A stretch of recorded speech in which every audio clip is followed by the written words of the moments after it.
모세를 통한 출애굽의 여정이 시작됩니다. 하나님이 모세를 찾아오셔서 그에게 사명을 주셨고 그 사명에 응답한 모세는 가족들과 함께 애굽으로 가기로 결정하지요. 40년간 살았던 자신의 삶의 터전을 떠나 다시 새로운 곳으로 간다는 것은 매우 어려운 일입니다. 애굽에서 나올 때는 혼자였기 때문에 쉽게 결정할 수 있었지만 지금은 가족이 있기 때문에 사실 더 어려운 결정이겠죠. 그럼에도 불구하고 하나님이 주신 사명이기에 모세는 믿음으로 순종합니다. 모세의 장인 이드로도 모세가 결정한 믿음의 도전에 기꺼이 순응하지요. 여기서 우리가 기억해야 할 것은 모세가 가는 믿음의 도전이 완전히 앞이 깜깜한 상황이 아니라는 사실입니다. 하나님은 이미 모세에게 많은 부분들을 말씀해 주셨습니다. 자신을 죽이려 했던 사람들이 다 죽었던 이야기나 아니면 그곳에서 행할 이적들, 그럼에도 바로는 마음이 완악해질 것이라는 사건들, 아주 자세하고 상세히 하나님은 모세에게 알려주셨습니다. 뿐만 아니라 모세와 함께할 동역자 형 아론도 미리 준비시켜 놓았다는 것도 알려주셨습니다. 이 모든 계획을 모세는 하나님으로부터 들었던 것이죠. 이러한 상황을 통해서 우리는 모세가 믿음의 길을 선택했다는 것을 깨달을 수 있습니다. 모든 상황은 하나님이 말씀하셨습니다. 모세는 하나님의 말씀을 있는 그대로 듣고 순종했을 뿐입니다. 하나님을 향한 믿음이 없었다면 하나님의 말씀에 순복할 수 없었겠지요.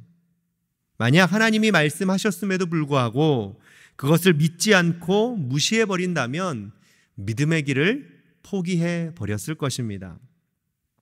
그렇게 시작된 모세의 믿음의 여정이 사실 늘 완벽했던 것은 아닙니다.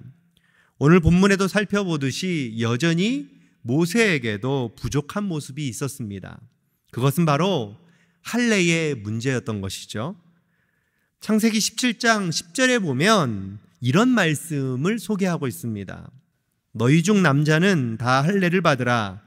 이것이 나와 너희와 너희 후손 사이에 지킬 내 언약이니라 라고 하나님께서 아브라함에게 말씀해 주셨죠.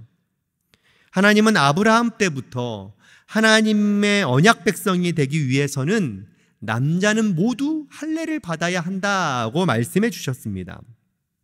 이것은 이스라엘 민족의 매우 중요한 정체성이고 의식이고 하나님이 그들에게 주신 약속입니다.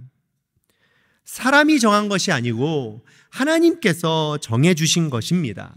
그런데 문제는 모세의 아들이 할례를 행하지 않고 믿음의 여정을 떠나고 있었다는 것이죠.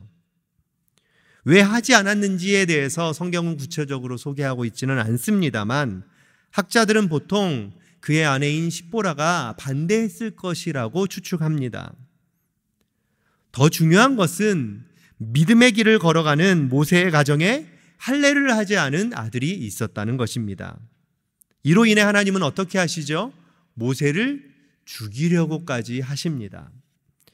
24절 말씀을 읽다 보면 모세에게 사명을 주시고 애굽으로 보내시는 하나님과 갑자기 등장하셔서 할례를 하지 않았다고 죽이려고 하시는 하나님의 모습이 앞뒤가 맞지 않음을 느끼게 됩니다.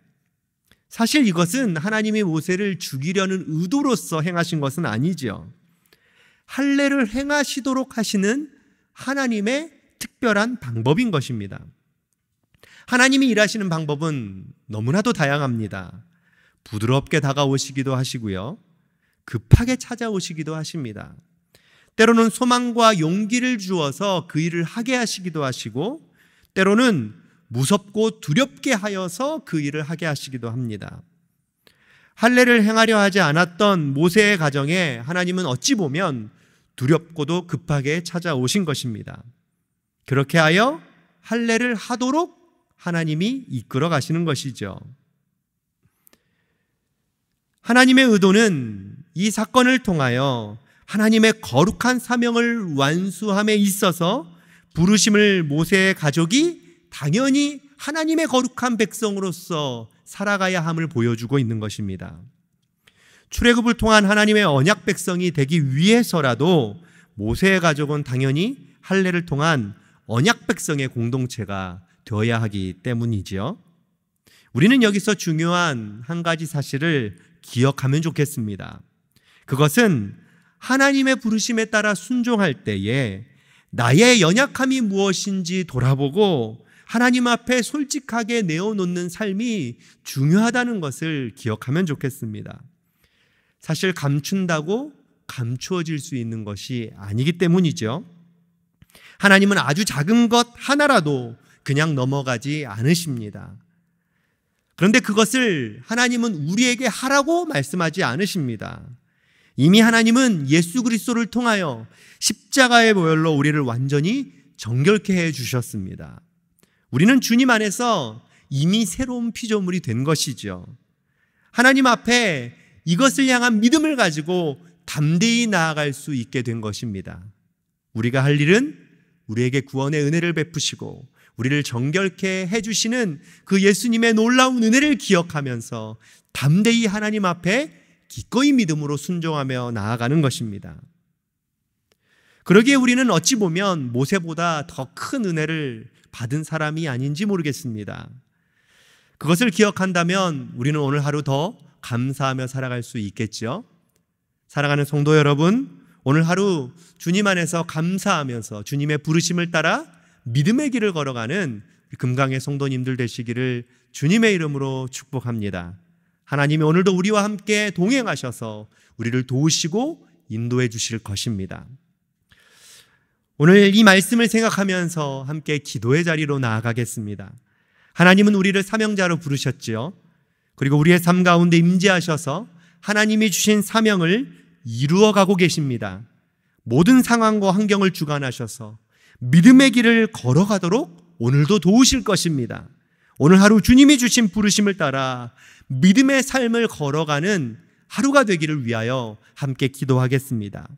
날마다 모든 길을 열어주시는 하나님을 온전히 믿으며 살아가는 복된 하루가 되기를 간절히 기도하면서 기도의 자리로 나아가겠습니다. 함께 기도하겠습니다.